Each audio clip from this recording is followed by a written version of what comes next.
Paz do Senhor, irmãos, estamos aqui para mais uma lição da nossa Escola Bíblica Dominical. Hoje nós estaremos estudando a lição de número 3, que tem por título Eleição e Predestinação. Então, estarei com vocês aqui por esse período. A gente vai estar expondo essa terceira lição. Ela ainda está baseada no primeiro capítulo do livro de Efésios e então daremos prosseguimento. O texto áureo está em Efésios capítulo 1, versículos 4 e 5. Diz assim: como também nos elegeu nele antes da fundação do mundo, para que fôssemos santos e irrepreensíveis diante dele em amor, e nos predestinou para filhos de adoção por Jesus Cristo, para si mesmo, segundo o beneplácito de sua vontade. Portanto, a gente adentra agora mais especificamente. A gente estava falando de algumas coisas periféricas até aqui a respeito desse primeiro capítulo do livro de Efésios. Agora nós vamos nos deter um pouco mais profundamente nele. E aqueles que me conhecem, aqueles que já me acompanham durante um certo tempo, sabe da minha opinião a respeito de predestinação e de eleição. Foi um tema que durante muito tempo, eu falei bastante sobre ele. Nos últimos tempos eu tenho evitado entrar nesse tema, porque é um tema que gera desconforto. Muitas pessoas não entendem e, por não entenderem, elas não aceitam. E quando elas não aceitam, elas se sentem até ofendidas quando ouvem algo que elas não estão dispostas a ouvir. E isso traz desconforto, traz uma série de problemas, porque muitas vezes as pessoas não sabem separar a opinião de lado pessoal, elas acabam levando para o lado pessoal, acham que a gente tem alguma coisa contra elas e não é esse o sentido das coisas. Então eu parei de falar. Eu parei de entrar nesse assunto. Eu sei que muitas pessoas não estão preparadas para se aprofundar em certos temas. E eu preferi dar ênfase a outros assuntos na Palavra de Deus. Porém, aprove a Deus, de alguma forma, essas lições está tratando justamente desse tema. Então eu não posso me furtar, não posso fugir de falar sobre isso. O tema da lição é eleição e predestinação. Dito isso, infelizmente, há muitas pessoas cheias de opinião, mas que não buscam conteúdo, não buscam se aprofundar, estudar mais para embasarem as suas opiniões. Todo mundo tem direito a ter opinião, mas para você ter opinião, você precisa estar embasado, você precisa estar alicerçado em alguma coisa. Já ouvi muitas pessoas que deveriam ter um conhecimento profundo, pessoas que são ministros na casa de Deus, falando: eu não acredito nesse negócio de predestinação, eu não acredito nesse negócio de eleição, que Deus tem um grupinho privilegiado e qualquer coisa desse tipo. Eu não sei o que eles fazem com esse texto. Se eles passam ele ao largo, ou leem e não entendem, o que é possível também. A Bíblia fala que algumas pessoas leriam e não entenderiam. A palavra de Deus ela é revelada por meio do Espírito Santo. Então é possível que algumas pessoas leiam e não entendam. Porém, eu creio também que algumas pessoas leem, mas elas não compreendem o que é diferente. Elas têm, sim, em si, dentro de si, o Espírito Santo, porque foram compradas pelo sangue de Cristo. Mas elas têm uma dificuldade natural de ler um texto e entender o texto. E isso não é algo fora do normal, principalmente no país onde a gente vive, onde há uma dificuldade no ensino. Então as pessoas têm dificuldade. E a Bíblia é um livro que tem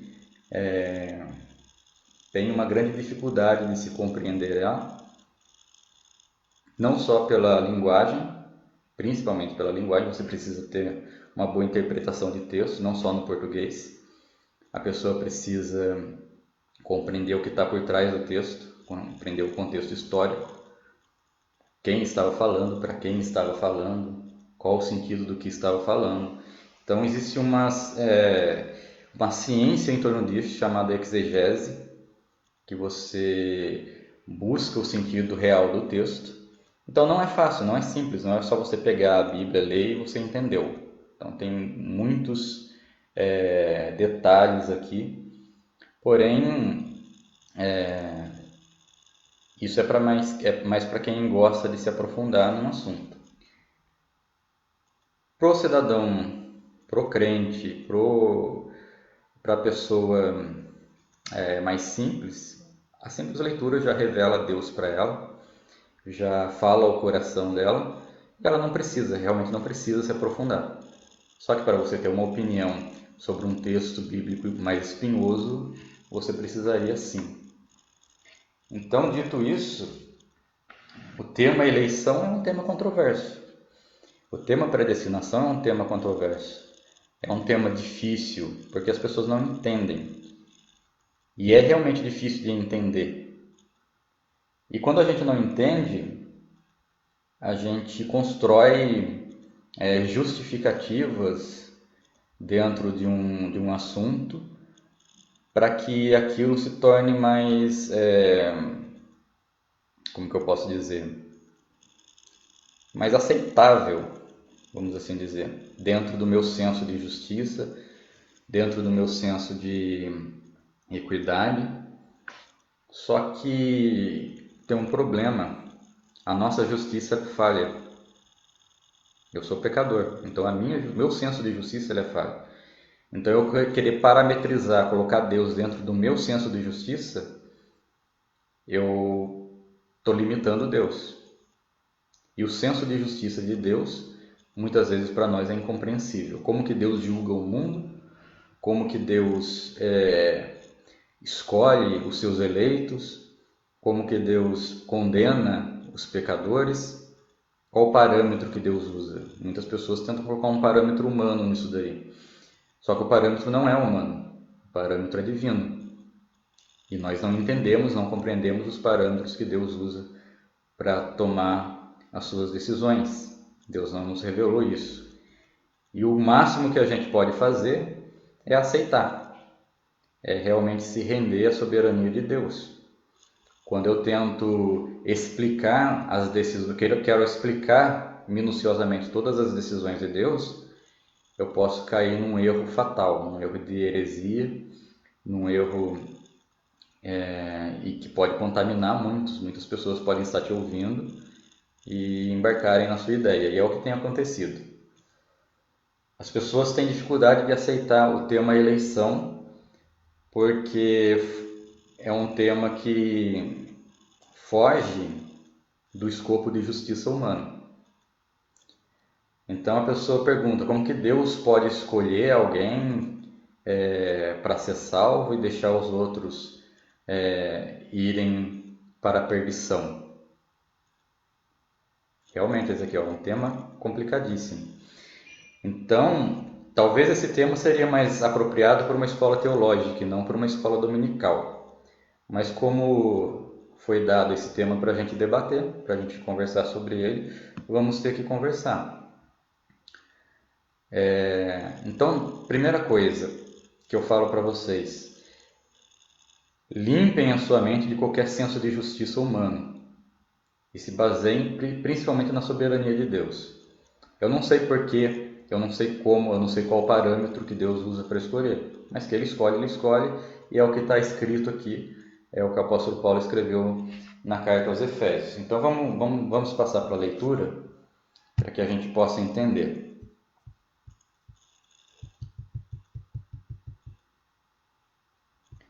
A verdade prática está dizendo o seguinte: segundo a sua presciência, Deus elegeu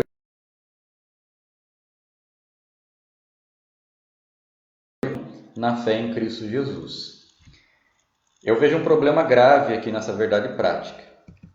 Mais para frente eu vou explicar, vou me deter um pouco mais nela. Por enquanto, vamos ficar por aqui, que eu quero partir para o texto bíblico.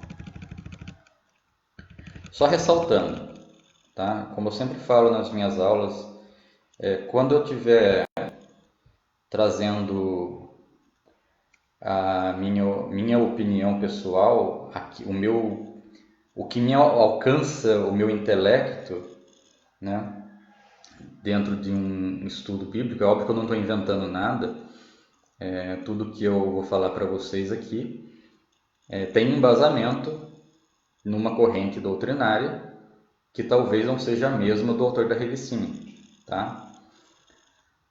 Então existem correntes divergentes acerca desse assunto. O que você vai fazer? Você vai ouvir o que eu vou falar, você vai ler e você vai tirar suas conclusões, tá? Ninguém é obrigado a acreditar no que eu acredito, ninguém é obrigado a seguir aquilo que eu sigo, tá? Eu sigo pela minha consciência, eu estaria sendo incongruente, eu estaria sendo desonesto comigo mesmo se eu pregasse alguma coisa que eu não acredito. Então eu vou pregar aquilo que eu acredito, tá? Mas você não é obrigado a aceitar ou acreditar aquilo que eu vou falar para você, tá? Você julgue de acordo com a sua consciência. É óbvio que existe...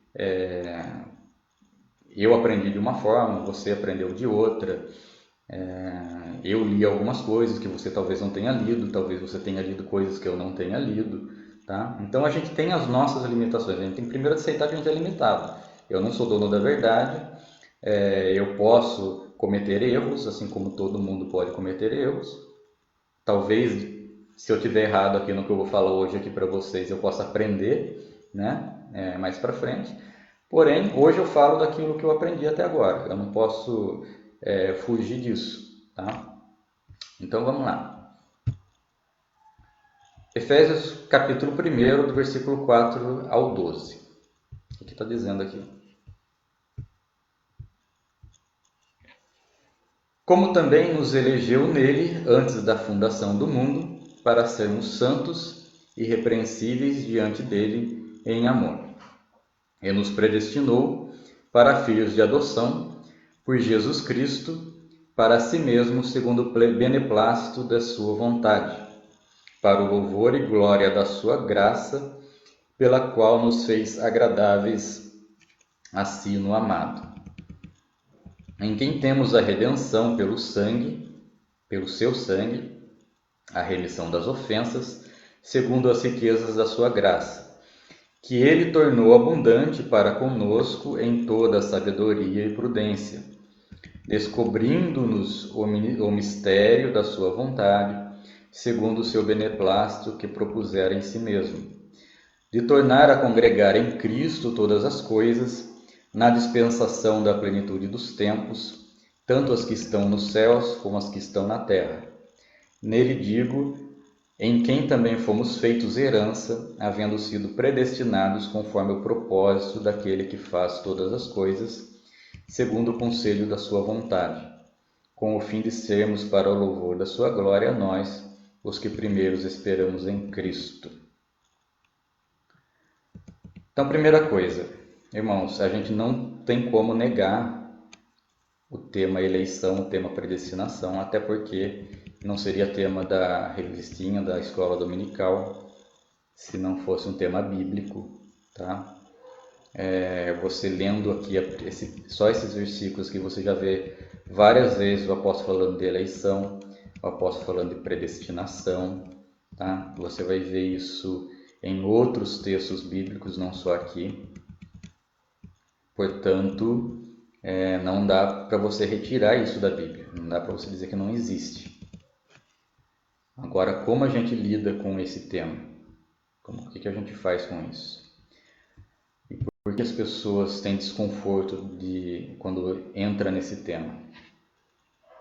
Porque quando você fala que Deus escolhe quem Ele vai salvar, presta atenção. Quando você fala Deus escolheu antes da fundação do mundo quem Ele iria salvar, duas coisas vão acontecer. Tá? A primeira delas é você implicitamente denotar ou tirar do texto uma conclusão de que, bom, se Deus escolheu quem Ele iria salvar antes da fundação do mundo, então os outros Deus já condenou. Primeira conclusão. E isso já começa a assustar a pessoa. A segunda coisa é que quando você fala que Deus escolheu... eu quero só fazer um adendo antes de eu continuar a aula. Tá? Tem pessoas que às vezes estão acompanhando a aula, talvez você esteja acompanhando a aula, e você não vai aparecer aqui para mim, a não ser que você está assistindo, tá? Porque você está olhando e você não entrou, você não clicou lá na imagem no Facebook para você entrar, então você não aparece para mim. Então talvez você comente alguma coisa e não vai aparecer, eu não vou conseguir ler aqui. Tem irmãos às vezes que entram, dão a paz do Senhor e eu não vejo aqui, tá? Então se você quiser comentar alguma coisa, entra, né? Clica lá no meu link lá e entra nele para você poder comentar. Outra coisa, alguns irmãos eles estão compartilhando as minhas lives, tá? Então quando ele compartilha, eu também não vejo, tá? Então eu vou ver depois o comentário de vocês e depois eu vou lá responder, vou dar a paz do Senhor para vocês, tá? Mas é porque eu não respondi na hora porque eu não vi, tá? Não apareceu aqui para mim. Então voltando ao assunto. Então quando você fala que Deus escolheu quem Ele iria salvar antes da fundação do mundo, vai trazer uma outra conclusão para a pessoa, que se Deus já escolheu, eu não posso fazer nada para mudar. E aí bate o medo, bate a insegurança, né? E se eu não for escolhido? Né? E se eu não for eleito? E se eu não estiver no meio desse povo?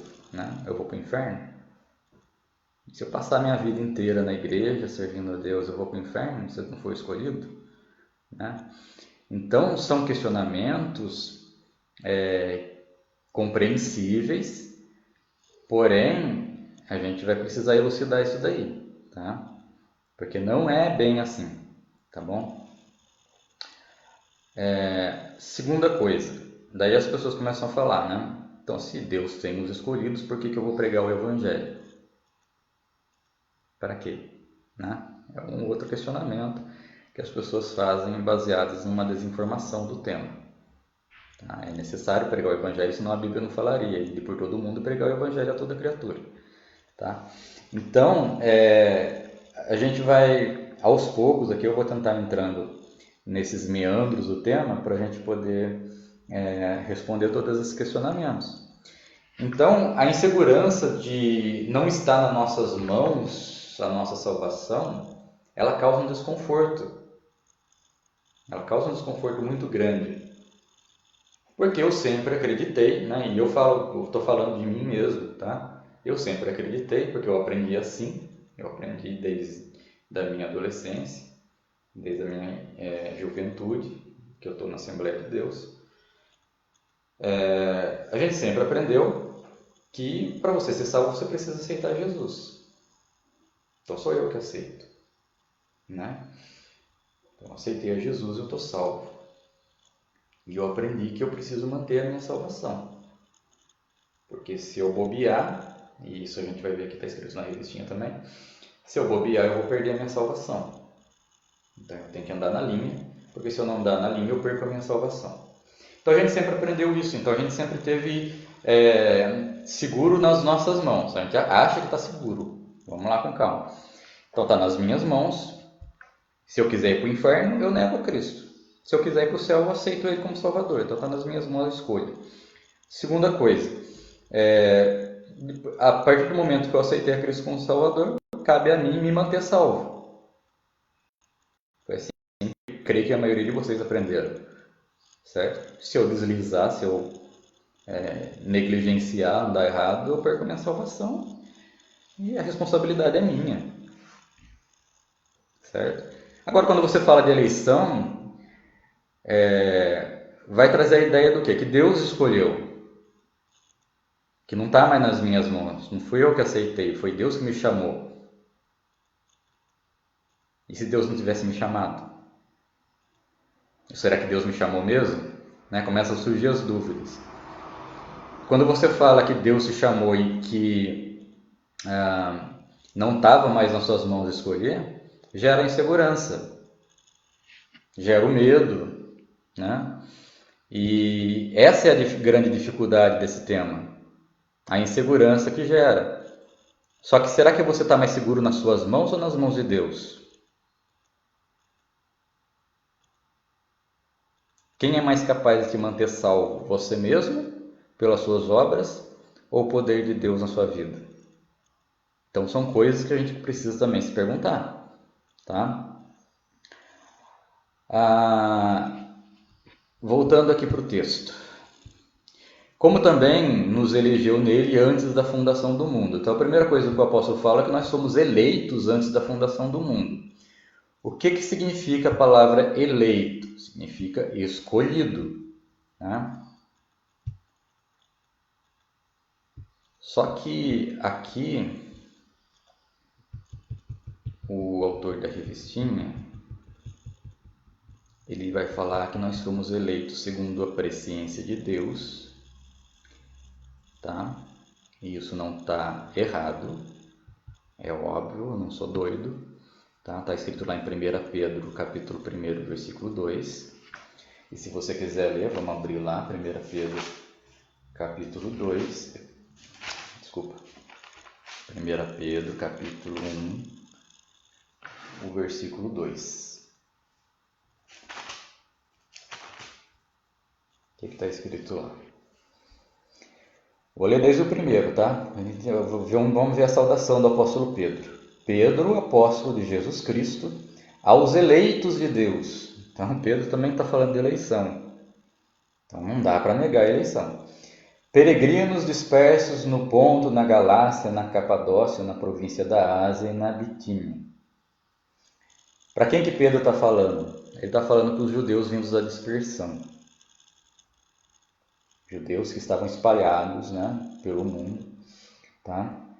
Está falando de judeus no Ponto, na Galácia, na Capadócia, ou seja, judeus que não estavam em Israel. Escolhidos de acordo com o pré-conhecimento, na minha versão está o pré-conhecimento, ou a presciência de Deus Pai, pela obra santificadora do Espírito, para a obediência a Jesus Cristo e a aspersão do seu sangue. 2 pontos. Graça e paz lhe sejam multiplicadas. Essa é a saudação do apóstolo Pedro. Aí o que acontece? Na verdade prática. O apóstolo Pedro está falando, nós somos eleitos segundo a presciência de Deus. Aí o que o autor entende? Entende que segundo a presciência, Deus elegeu e predestinou para a salvação. Então ele não está negando nem a eleição, nem a predestinação. Pelo menos aparentemente ele não está negando. E nem poderia, né? Porque a gente já viu que os textos dão esse embasamento.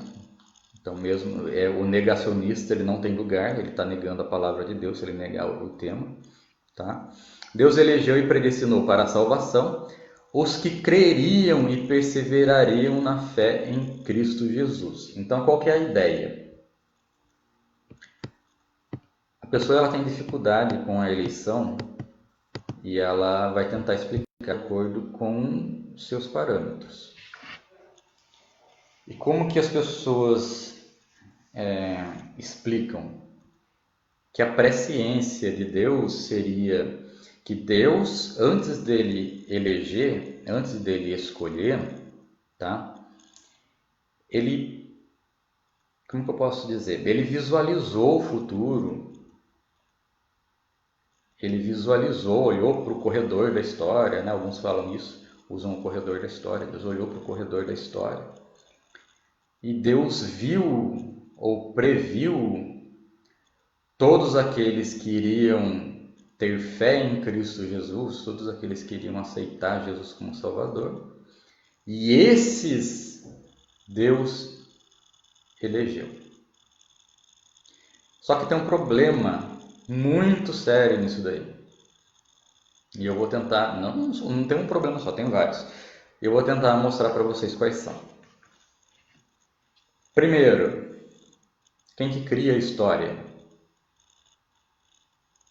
A história ela se desenrola fora do controle de Deus? Ou é Deus que já escreveu a história? Então, esse é o primeiro ponto. Deus está no controle de tudo ou não? Porque se Deus viu alguma coisa, ele tentou prever alguma coisa, não estava no controle dele? Essa é a primeira coisa que a gente vai perceber aqui. Deus olhou para o corredor de que história? Não foi da história que ele mesmo criou? Que ele mesmo já disse o fim logo no começo? Então esse é o primeiro ponto. Segundo ponto, eu não entrei ainda no aspecto mais teológico do assunto, tá? Mais doutrinário. Estou só fazendo umas considerações. Deus olhou para o corredor da história, então tá bom, vamos deixar um pouco isso para lá. Deus olhou para o corredor da história e viu aqueles que teriam fé. Então Deus não elegeu nada. Deus não elegeu nada. Eu me elegi, eu escolhi. E Deus previu que eu olhou para o corredor da história e viu como que eu ia crer. E colocou meu nome lá como eleito. Então eu não fui eleito por Deus. Eu fui eleito por mim mesmo. Está vendo o segundo problema?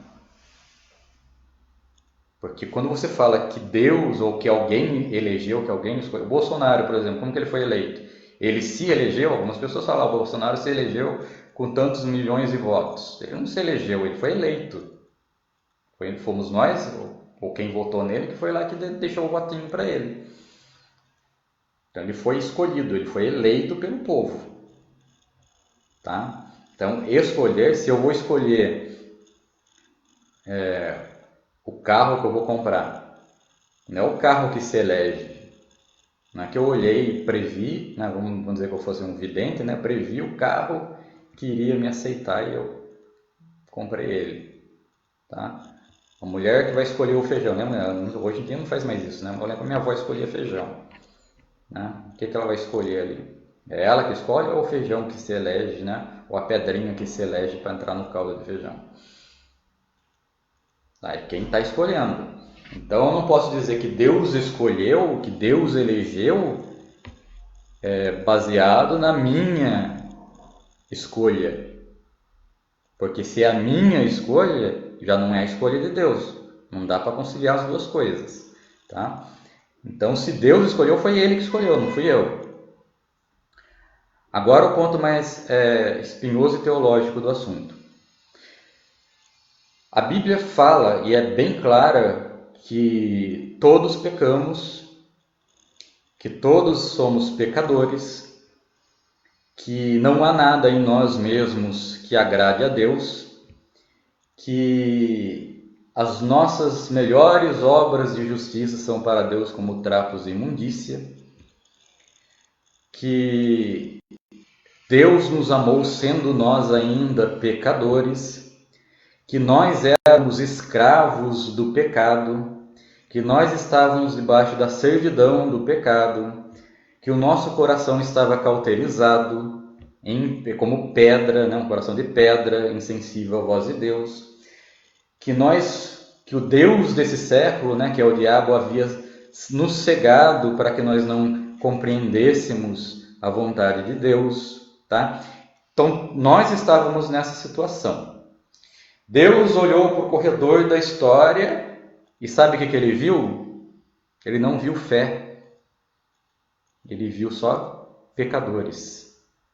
Ele viu só pessoas que negavam a sua vontade.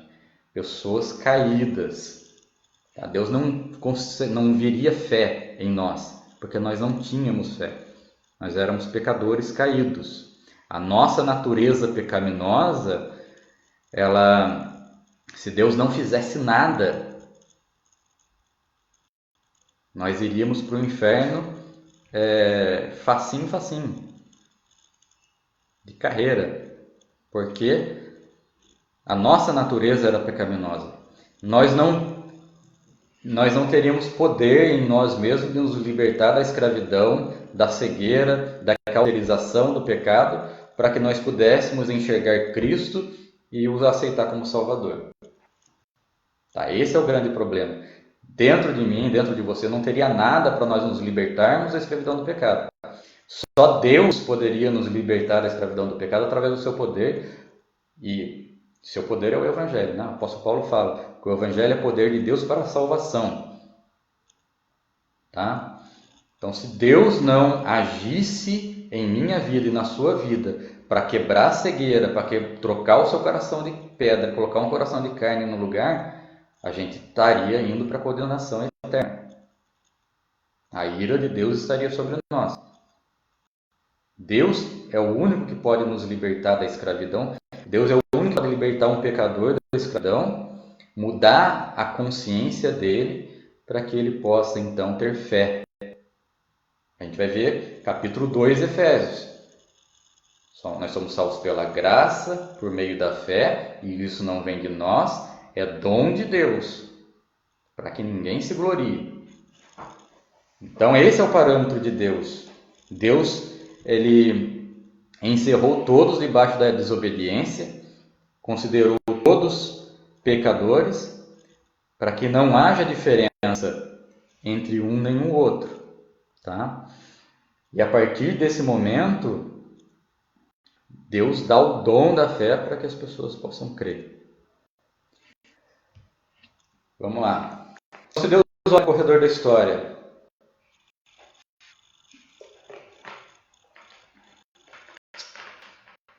primeira coisa, Deus não é evidente, Deus não tem bola de cristal. Tá? Dizer que Deus está prevendo o futuro, isso não é aceitável. Tá? Deus não prevê futuro, Deus faz o futuro. Deus cria o futuro. No livro de Salmos fala que Deus ele já conheceu, escreveu os nossos dias antes mesmo que qualquer um deles existisse.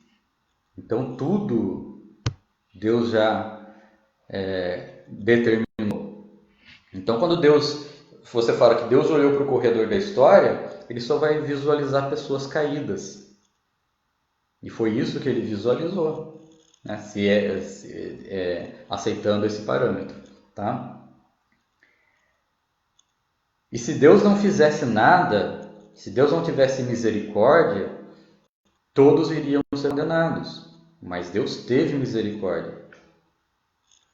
Segunda objeção, Deus faz acepção de pessoas. Aí é um outro problema dado a não conhecimento da palavra acepção. Tá? Dizer que Deus não faz acepção de pessoas não significa que Deus não escolhe pessoas. Tá? Fazer acepção, Deus pode escolher sem fazer acepção. Ou Deus pode fazer acepção e não escolher ninguém. O que significa a palavra acepção? É fazer diferenciação. Muito usado no português, quando você fala, pega uma palavra, você pergunta qual é a acepção dessa palavra, ou seja, qual é o uso dela, qual é a diferença dela para uma outra palavra que parece ter a mesma grafia, ter o mesmo som. Tá? E ela tem significados diferentes, ou seja, ela tem acepções diferentes. Então, quando diz que Deus não faz acepção de pessoas, quer dizer que Deus não faz diferenciação. Deus escolhe sem fazer diferenciação. Quando Deus ele escolhe, quando Deus elege, ele não elege a pessoa de um povo específico. Por isso que ele fala em Israel, para os israelitas, olha, vocês não são só vocês. Né? Jesus fala, eu tenho outras ovelhas que não são desse aprisco. Tá? Deus não faz acepção porque ele não diferencia pobre, rico, homem, mulher, olho azul, olho escuro, preto, branco, japonês, o que mais? Quem tem aptidão física, intelectual do que não tem. Isso é fazer acepção. Se Deus escolhesse só os israelitas de sangue, por exemplo, ele está fazendo acepção. Quando Deus ele fala que irá salvar pessoas de toda raça, língua, tribo e nação, está justamente dizendo, não estou fazendo acepção, não estou fazendo diferenciação. Deus salva, Deus escolhe, ele não está olhando para dentro de mim para ver se eu tenho alguma coisa diferente do outro para me salvar. Porque não é o que está em mim, é o que está nele. Isso significa não fazer acepção. Tá? Se Deus tivesse escolhido, se Deus tivesse usado como parâmetro de escolha, de eleição, de predestinação, pessoas que teriam fé, Deus estaria fazendo acepção de pessoas. Percebe um problema? Porque se for assim, o que acontece? Nós que somos crentes, nós temos algo de que nos orgulhar, nós temos algo dentro de nós que as outras pessoas não têm. E essa coisa se chama fé.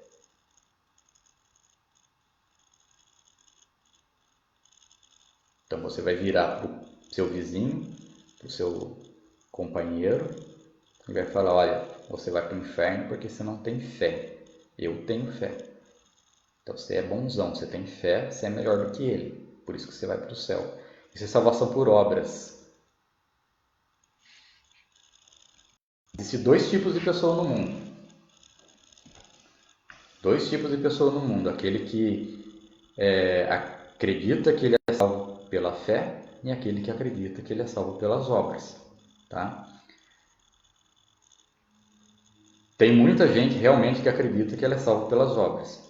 Tem gente que declara que é salvo pela fé, que acredita que é salvo pela fé, mas ele prega a salvação pelas obras. E é isso que a gente vê muito, tá? Então, quando eu digo que Deus previu fé no ser humano, eu estou dizendo que Deus fez acepção de pessoas e que aquela pessoa está sendo salva pela obra dela, que é a fé que ela tem.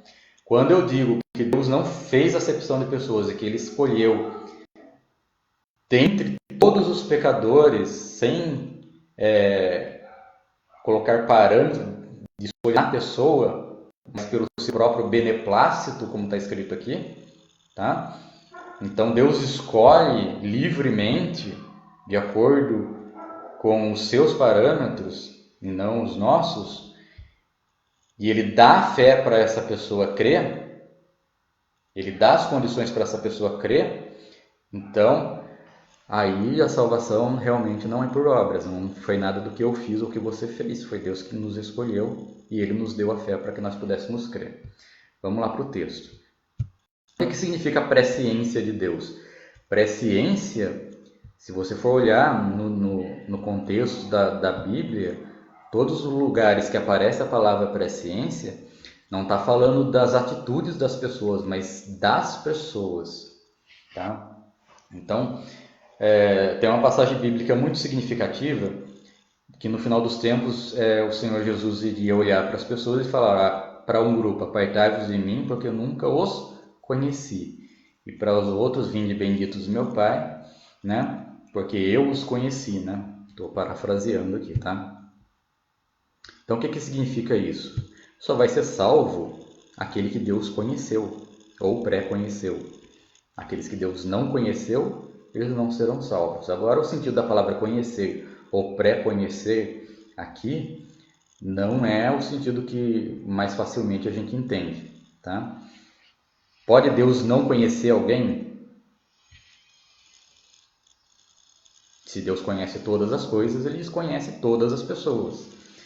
Só que quando você diz, ou quando Deus diz que apartai-vos de mim, vós que nunca vos conheci, não está dizendo que Deus não conhece as pessoas, está dizendo que Deus não as reconhece diante dele, tá? Então, é o sentido de reconhecimento. Deus só reconhece aqueles que estão debaixo do sangue do seu Filho. Tá? Esses são os seus filhos. Esse Deus os conheceu ou os pré-conheceu. E não tem a ver com as atitudes dessas pessoas. Tem a ver com quem Deus é. Tá? Então, as minhas atitudes não são parâmetros para Deus me escolher, porque todas as minhas atitudes são más, todas as nossas atitudes são más, então elas não servem de parâmetro. Então esse é o grande problema aqui de você dizer que Deus olhou e previu qualquer coisa na nossa vida, qualquer coisa de boa na nossa vida, porque nós não temos nada de bom para oferecer para Deus. Nós não somos salvos por obras, porque ou nós somos salvos por obras sim. Agora eu confundo a cabeça de todo mundo, né? Nós não somos salvos pelas nossas obras, nós somos salvos pelas obras de Cristo. É bem diferente. Nós somos salvos pela fé nas obras de Cristo. Nós não somos salvos pelas nossas obras. Então, continuando aqui. Então, ele nos elegeu para sermos santos e irrepreensíveis em amor diante dele. Quando fala que ele nos elegeu nele, né, nos elegeu em Cristo, é que não existe eleição fora de Cristo. Nós somos eleitos no Senhor Jesus.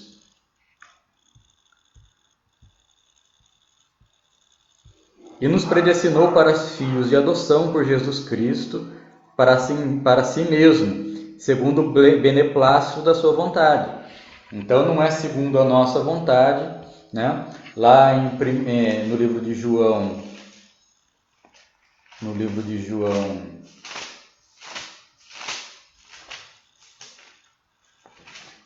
Evangelho de João, no primeiro capítulo, ele vai estar dizendo o quê? Que nós somos chamados filhos de Deus e que nós não nascemos por descendência natural, ou seja, já cai por terra o judeu que acreditava que ele era salvo simplesmente por ser filho de sangue de Abraão. Tá? Nós não nascemos da vontade da carne, nem da vontade do homem, não é na nossa vontade, mas sim nós nascemos novamente, unicamente pela vontade de Deus. Então, o novo nascimento, ele é necessário para a salvação. E o novo nascimento só é possível segundo a vontade de Deus. Para o louvor da sua gloriosa... para o louvor e glória da sua graça, pelo qual nos fez agradáveis para si no amado. Deus nos fez agradáveis em Cristo para Ele mesmo, em quem temos redenção pelo seu sangue, remissão das ofensas segundo as riquezas da sua graça, e que ele tornou abundante para conosco em toda sabedoria e prudência, descobrindo-nos o mistério da sua vontade, segundo o seu beneplácito novamente, que propusera em si mesmo.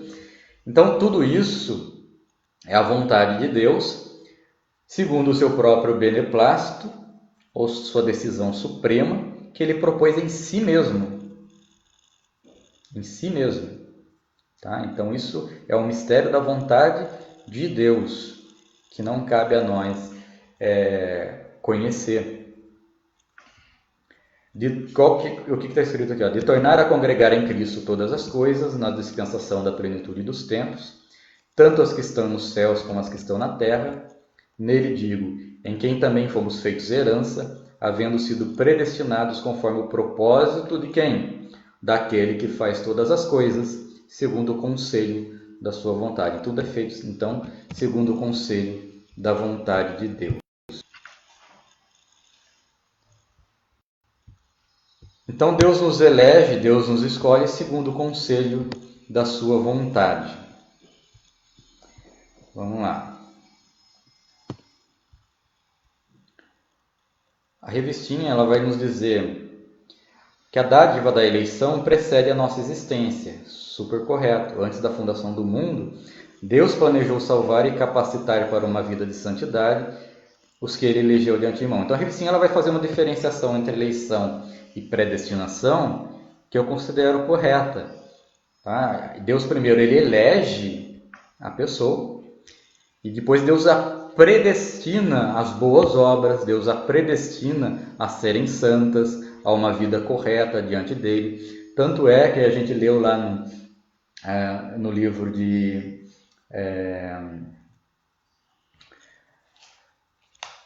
agora me fugiu, Jeremias, né? A gente leu que Deus Ele nos deu um novo coração, nos deu um novo pensamento, tá? Então, Deus nos deu o seu próprio Espírito para que caminhemos segundo a sua vontade. Deus, ele escreveu a sua lei no nosso coração para que nós não andemos fora dos caminhos dele. Então, tudo isso vem nos trazer o quê? Exatamente isso, que Deus primeiro ele nos elegeu, ele nos escolheu e depois ele nos predestinou a uma vida de santidade. Então, ele nos deu fé. Num devido momento nós recebemos o chamado do Espírito Santo, nós recebemos Cristo como nosso Salvador, nós nos arrependemos de nosso pecado e Deus ele vai nos capacitando a ter uma vida de santidade ao longo da nossa vida. Então a eleição ela traz a ideia de escolha. Paulo menciona 3 aspectos dessa escolha, aqui a revistinha falando. Em quem fomos escolhidos? Em Jesus Cristo, por isso ela é cristocêntrica. Em que tempo se deu essa escolha? O tempo é dito como antes da fundação do mundo.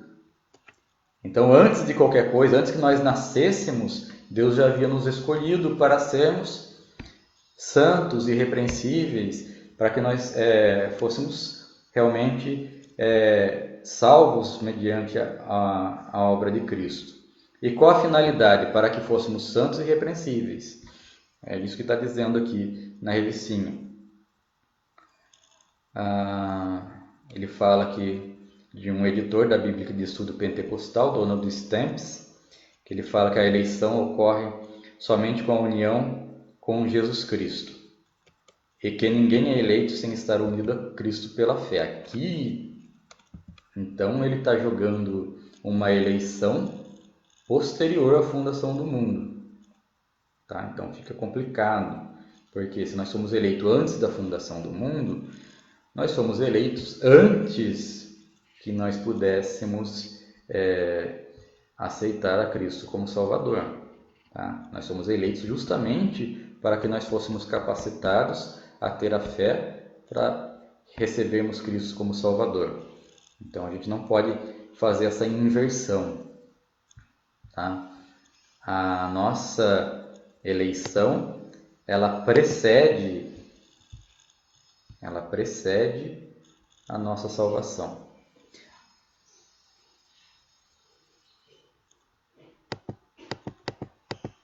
Então, a nossa declaração de fé assevera que Deus elegeu a igreja desde a eternidade, antes da fundação do mundo, correto, segundo a sua presciência. Só que a presciência, a gente já viu que não é uma vidência, tá? A presciência tem a ver com os decretos de Deus, aquilo que Deus decretou, tá? Então,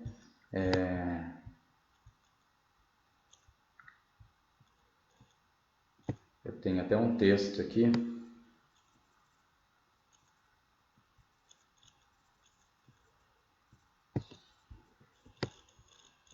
Portanto, afirmar que Deus elege pessoas porque as pré-conhece é inverter a ordem das Escrituras e pôr o carro na frente dos bois. A verdade é esta: Ele as pré-conhece porque as elegeu. Isto retira da criatura a base ou a causa da eleição e a coloca na soberana vontade de Deus. Deus se propôs eleger certas pessoas, não por haver nelas ou por proceder delas alguma coisa boa, quer concretizada, quer prevista, mas unicamente por seu beneplácito.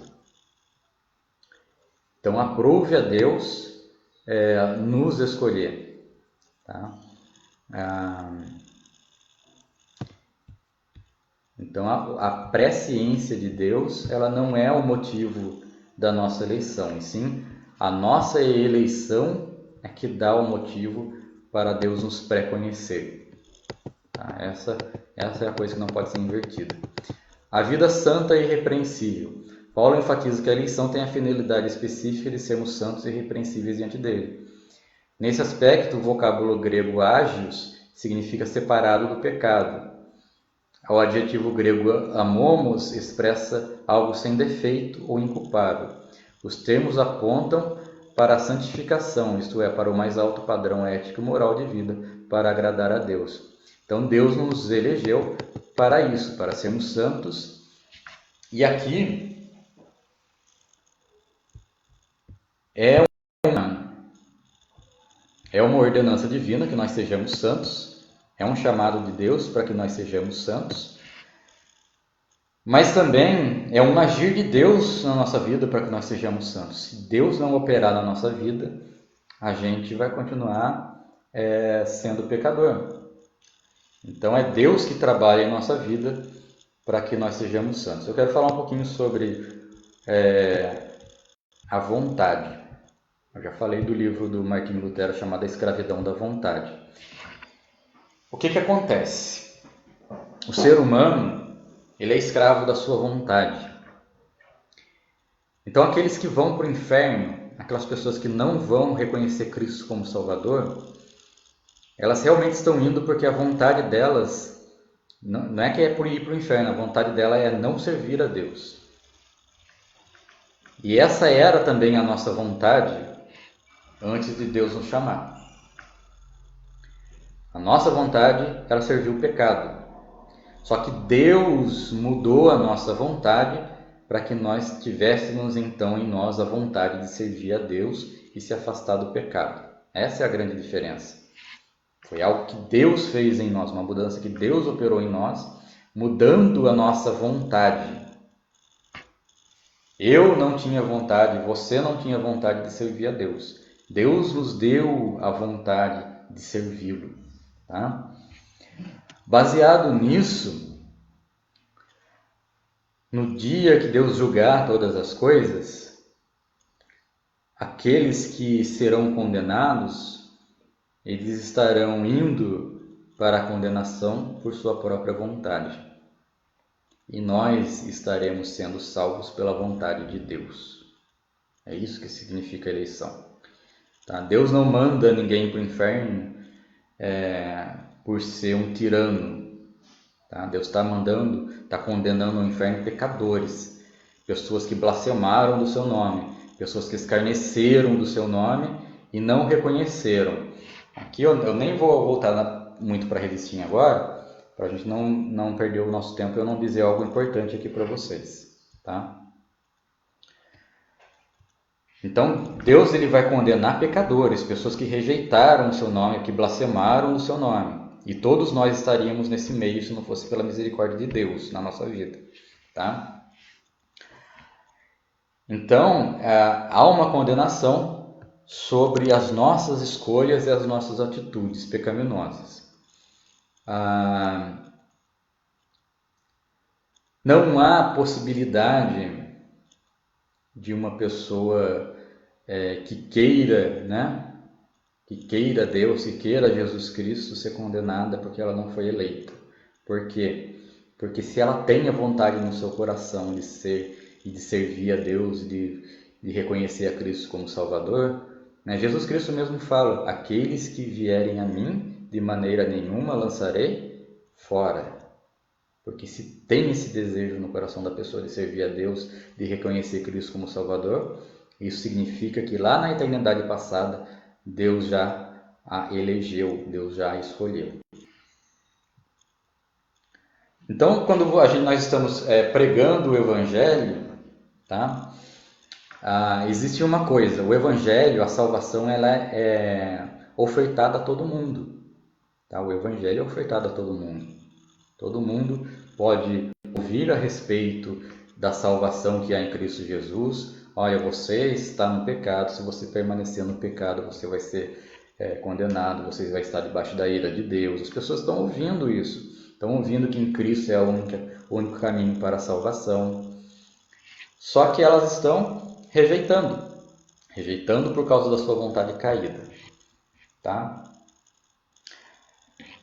Só que o Evangelho está sendo pregado a todo mundo.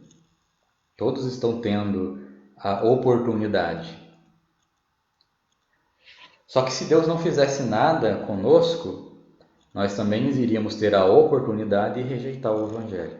Mas porque Deus mudou o nosso coração, mudou a nossa disposição, mudou a nossa vontade e nos capacitou para que nós pudéssemos ouvir o chamado da sua voz, o chamado do Espírito Santo, então nós podemos reconhecer Cristo como Salvador.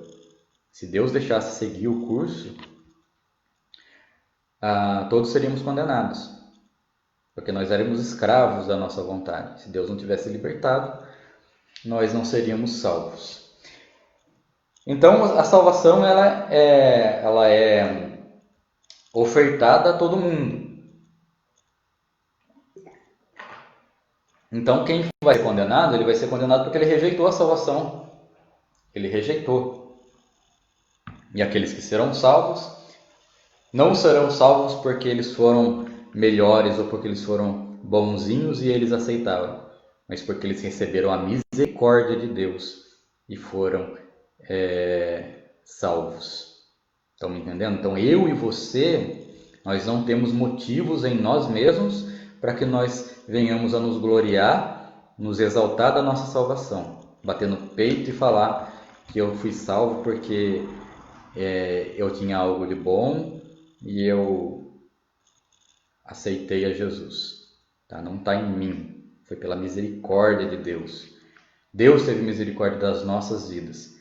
Então, a eleição é motivo de nós darmos glórias a Deus, levantarmos as nossas mãos e glorificarmos a Deus todos os dias, porque Deus não nos condenou como o mundo, mas Deus nos entregou a Cristo para que Ele morresse por nós e o seu sangue fosse eficaz em nossa vida para nos salvar. Tá bom? Então, qual é a conclusão para nós encerrarmos a nossa lição sobre eleição e predestinação? Tá? Deus ele nos salvou segundo o propósito da sua vontade. Eu quero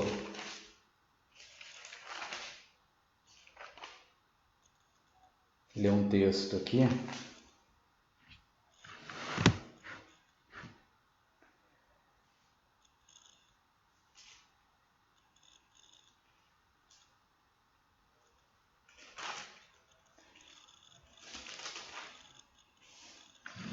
O apóstolo Paulo ele traz uma palavra super difícil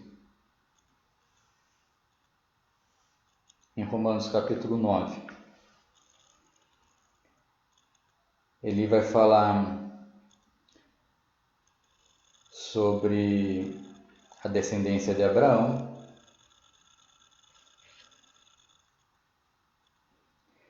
No versículo 8 ele vai falar, em outras palavras, não são os filhos naturais que são filhos de Deus. Então ele está falando para os israelitas, olha, não adianta ser filho do sangue de Abraão, tem que ser filho da fé. Mas os filhos da promessa, e ele vai voltar lá em Gálatas falar disso, dando o exemplo de Sara e de Agar. Agar deu à luz a um filho de Abraão, só que esse filho era filho da escravidão. Então todos aqueles que estão debaixo da lei são os filhos da escravidão, eles estão debaixo do jugo da lei, estão em condenação. Mas aqueles que são filhos de Abraão pela fé, como ele está dizendo aqui, eles são filhos da promessa. Assim como Isaac era filho da promessa, nós somos filhos da promessa de que Deus viria e escolheria os seus eleitos entre todas as nações. Então, esses são considerados descendência de Abraão. Pois assim que a promessa foi feita no tempo devido, virei novamente e Sara terá um filho. Aí ele vai falar de Rebeca também, a fim de que o propósito de Deus, conforme a eleição, permanecesse, não por obras, mas por aquele que chama. O que aconteceu? Foi dito a ela, o mais velho servirá ao mais novo. Como está escrito, amei a Jacó, mas rejeitei a Esaú. Deus está falando aqui, por intermédio do apóstolo Paulo, que para que a eleição, que o propósito de Deus segundo a eleição permanecesse, ele amou a Jacó e rejeitou a Esaú já no ventre de Rebeca. Antes que eles tivessem cometido, antes que eles tivessem cometido qualquer coisa, qualquer obra, boa ou ruim, Deus já escolheu Jacó e rejeitou Esaú, desde o ventre. Deus não estava prevendo nada na vida de Jacó ou de Esaú. Deus simplesmente escolheu. Jacó, o mais novo, o mais velho servirá ao mais novo. Portanto, não depende do desejo, versículo 16, do esforço humano, mas da misericórdia de Deus. E no versículo 18: portanto, Deus tem misericórdia de quem Ele quer e endurece quem Ele quer. Mas algum de vocês dirá, então, por que Deus ainda nos culpa? Porque quem resiste à sua vontade? O apóstolo Paulo antecipando uma pergunta que poderiam fazer. E aí ele responde, mas quem é você, ó homem, para questionar a Deus? Acaso aquilo que é formado pode dizer ao que o formou, por que me fizeste assim? O oleiro não tem direito de fazer do mesmo barro um vaso para fins nobres e outro para fim desonroso? O que o apóstolo Paulo está dizendo? Nós não temos o direito de questionar a justiça de Deus. Eu vejo muitas pessoas falando, principalmente quando chega nesse tempo de predestinação, fala assim, se Deus escolhe as pessoas sem que ela tenha feito nada de errado, ou de bom ou de errado, Deus está sendo injusto. Cuidado com suas palavras. Cuidado com suas palavras para julgar Deus injusto. Tá? O que Deus faz é justo. A justiça de Deus não é a mesma justiça nossa. Tá? O apóstolo Paulo está trazendo essa mesma advertência, né? Eles estão perguntando, que culpa nós temos se ninguém pode resistir à vontade de Deus? Se Ele já escolheu, o que eu posso fazer? Né? E o apóstolo Paulo fala, a criatura tem direito de questionar o Criador? Deus não pode fazer um vaso para a honra e um vaso para a desonra do mesmo barro, como o oleiro faz? E se Deus, querendo mostrar a sua ira e tornar conhecido o seu poder, suportou com grande paciência os vasos de sua ira preparados para a destruição, que dizer se ele fez isso para tornar conhecido as riquezas da sua glória aos vasos de sua misericórdia, que preparou de antemão para a sua glória, ou seja, a nós, a quem Deus também chamou, não apenas dentre os judeus, mas também dentre os gentios. É isso que o apóstolo Paulo está falando.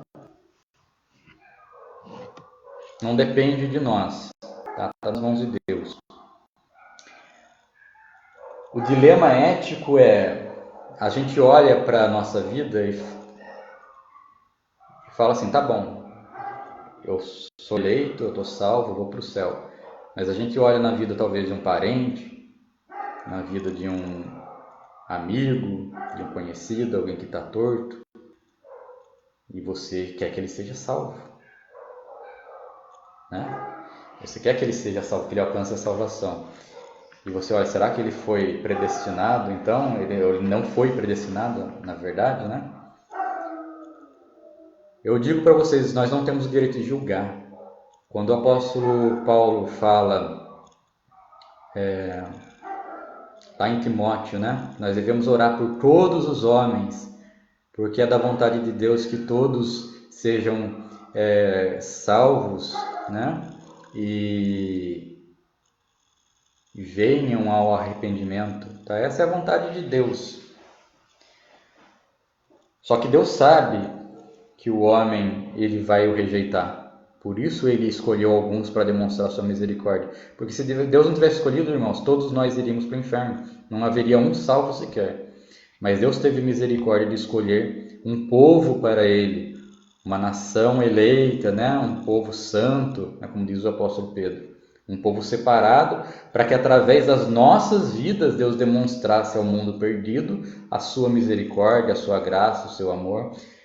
Para que através das nossas vidas nós fizermos obras santas, obras de amor na vida dos ímpios.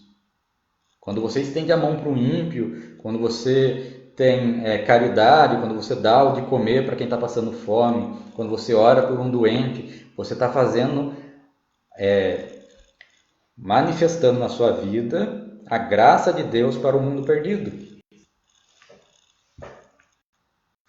Então é desejo de Deus que nós oremos por todos os homens para que eles venham alcançar o arrependimento, porque Deus sabe quem Ele escolheu, nós não sabemos. Então nós não podemos reputar uma pessoa só porque ela negou ouvir o Evangelho, só porque ela recusou o Evangelho, como alguém que já está condenado. Nós temos que insistir, orar, pregar. Por isso que a pregação do Evangelho é importante. Ela não perde a sua importância por causa que existe a eleição. Porque eu não sei quem que é eleito, quem que não é. Então eu tenho que pregar, eu tenho que falar, eu tenho que insistir com essas pessoas, orar, colocar elas diante de Deus, porque se ela for um eleito de Deus, alguma hora Deus vai chamar ela. Agora, se acabar o tempo dela na Terra e ela realmente rejeitou, ela rejeitou porque ela quis rejeitar, porque é a vontade dela, ela é uma pessoa caída. Então o que Deus faz? Lá no livro de Romanos também fala que Deus as entregou às suas próprias concupiscências, Deus as entregou à sua natureza caída, porque elas rejeitaram a Deus. A gente estava no mesmo barco, rejeitando a Deus, e Deus teve misericórdia de nós. Por que Deus não teve misericórdia de todo mundo? Por que Deus não salvou a todo mundo? Nosso tempo está acabando, talvez eu tenha que responder isso na próxima aula. Tá? Por que Deus não teve misericórdia de todo mundo, não salvou todo mundo então? Essa pergunta eu vou deixar para a próxima aula, eu não vou responder agora não. Vou deixar vocês virem para o próximo domingo. Tá? Vou deixar um gancho aqui. Tá? Por que Deus não teve misericórdia de todo mundo então, né? Fica para a próxima aula essa resposta. Tá? Deixo vocês meditando aí. Mas nós só somos salvos porque Deus teve misericórdia das nossas vidas. Senão nós estaríamos sendo condenados com um mundo rejeitando a salvação que vem de Deus. Tá? O Evangelho está sendo ofertado. As pessoas estão recusando. Aqueles que Deus chamou, eles vão aceitar. Tá? Então eu espero que vocês tenham entendido. É um tema difícil, é um tema complicado. Próxima aula provavelmente a gente volta nesse assunto. Próxima aula vocês me cobrem que eu vou dar essa resposta para vocês, para que Deus não salva todo mundo. Tá? E eu quero desejar a vocês um bom domingo na paz do Senhor, que vocês estejam aí sendo abençoados com as suas famílias. Se eu falei alguma coisa que ofendeu algum de vocês na sua consciência, tá? Me perdoe. Se vocês creem de uma forma diferente, fiquem à vontade para crer, tá? Busquem sim conhecer e se aprofundar na palavra de Deus. E orem por minha vida, porque se eu tiver errado, que Deus possa me ensinar também, tá? Que Deus possa abençoar cada um de vocês em nome de Jesus. Nos vemos pela misericórdia de Deus no próximo domingo, se Ele assim o permitir. Tá? Fiquem com Deus. Eu vou estar encerrando aqui essa nossa aula. Grande abraço.